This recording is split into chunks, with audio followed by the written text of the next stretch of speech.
Everyone remembers the Supersonics. Everyone talks still about the Supersonics, that team in Seattle with the really nice jerseys. I actually have a Supersonics jersey. It is a vintage one that I keep very close to me and hopefully sell one day in the future. But it won't be worth as much, Jason, if the Supersonics make a return. And according to Russell Wilson, he is going to pledge a lot of his time to look to return the Supersonics back to Seattle, a place that thrived with basketball, but not so much enough to keep them at home, and therefore the team obviously moved over. We all know the whole situation, which ended up being the Oklahoma City Thunder. But Jason Rubin, what are your thoughts on this? Russell Wilson, golden boy for the Seattle Seahawks, quarterback. He clearly has a passion for the sports city that is Seattle and their fans. Do you think this is something that really could happen in the future with Russell Wilson looking to try and bring it back to Seattle? It should happen in the future because the NBA should expand, right? So there's a bunch of stuff that goes into this.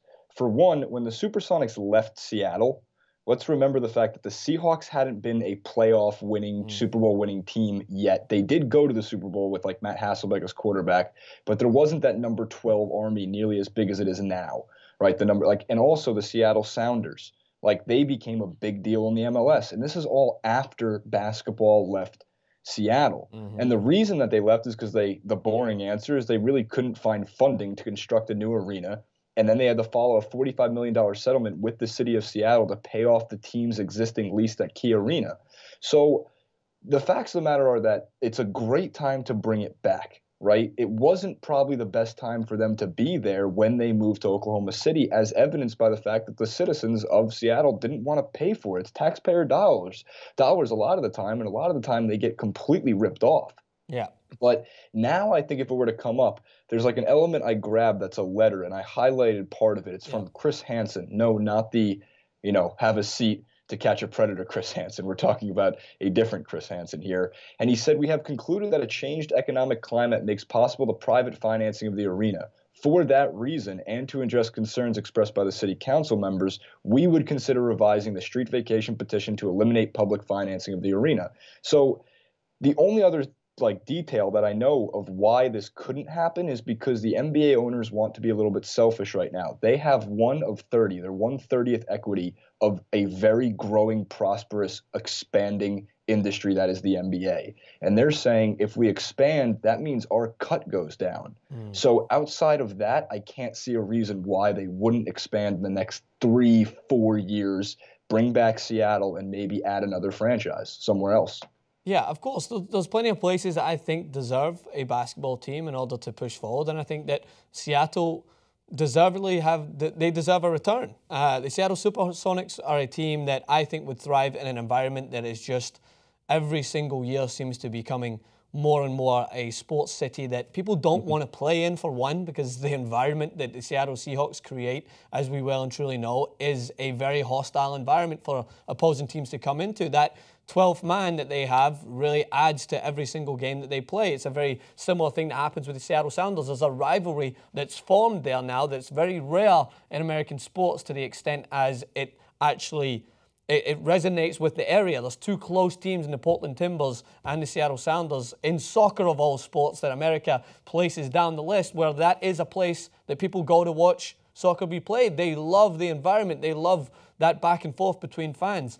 And I think that's the most valid point to take away from this. It's a different day and age of basketball. It is a different day and age of sports. I think that Seattle has become a place where people will come from out of state, from out of that city, to come and watch people play there. I know tons of people in Los Angeles who, when I ask them now that the Rams are here, yeah, we like to go and watch it, but they regularly make trips up to Seattle to watch the Seahawks play because they're a team that everyone wants to be in that home environment.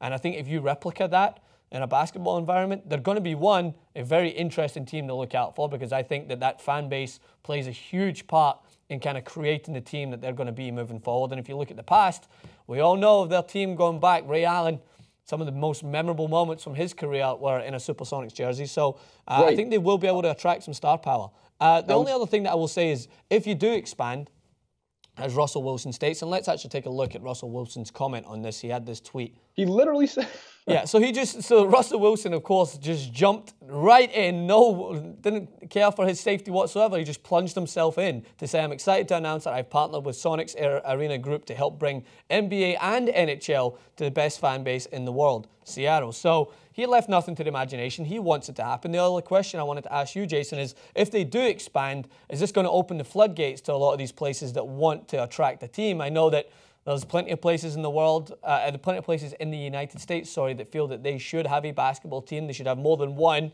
in their city. I know there's going to be claims from the background saying, San Diego. No one wants a team in San Diego. You're barely even holding on to your NFL team. They barely have a hold on the Chargers, and the Padres haven't been good in 15 years, or 10 years. The floodgates have been opened on my hair, Francis. I don't know what's going on here. It's the humidity in New York. More importantly, it's the humidity. It's what my mother always said. The hair gets all crazy. Basically, I think when I did this clip not too long ago, I was thinking like Louisville, Kentucky was an interesting one, because they have the college basketball presence and no like professional sports team there, so that could be a place. I've heard rumors in the past of another team in Boston, like because they don't have like that New York or LA where there's like multiple teams, or Chicago per that city per sport. So if you can imagine, like, you'd be competing with the Celtics, which is hard, but that would be interesting. There's a lot of places you can go. That's very obvious.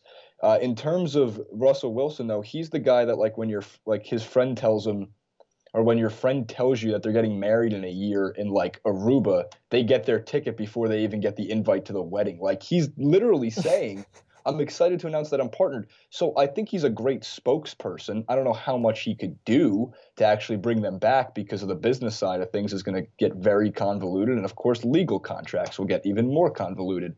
But I couldn't think of a better person for Seattle besides like Jamal Crawford, Ray Allen, like some of the ex Supersonics. Let's not forget also, these Supersonics in 1997, 1998 went to the NBA Finals to face Jordan's Bulls. They ended up losing. Yeah. But they prospered. They were a good team in the 90s. They had some great moments. They have history there. It's not like they'd be bringing a team back that just was terrible for years on end. It was a pretty well-run franchise up until the point that they left. Yep, I think it would be interesting. I think it would be a team that I would look to be excited to see if they happen to travel down to Los Angeles or come back and play. But there is a lot of logistics that's going to go into how it would pan out. I think that along with every sort of celebrity endorsement, you do need to have the backing as well. But as we know, in the sports world, celebrity endorsements do help go a long way. And I don't think you would have a lack of choice when it came to sports persons who wanted to advocate for this change coming back to Seattle. Put Marshawn Lynch on the front page, driving his cart around, as he likes to do on the park, driving it right up to the building and getting this law passed, and you might have to see it happen. And I would like to see the Supersonics come back because I love the shirt. But if they don't, my shirt will still hold some wealth 20, 30 years down the line when everyone's like, remember that Supersonics team?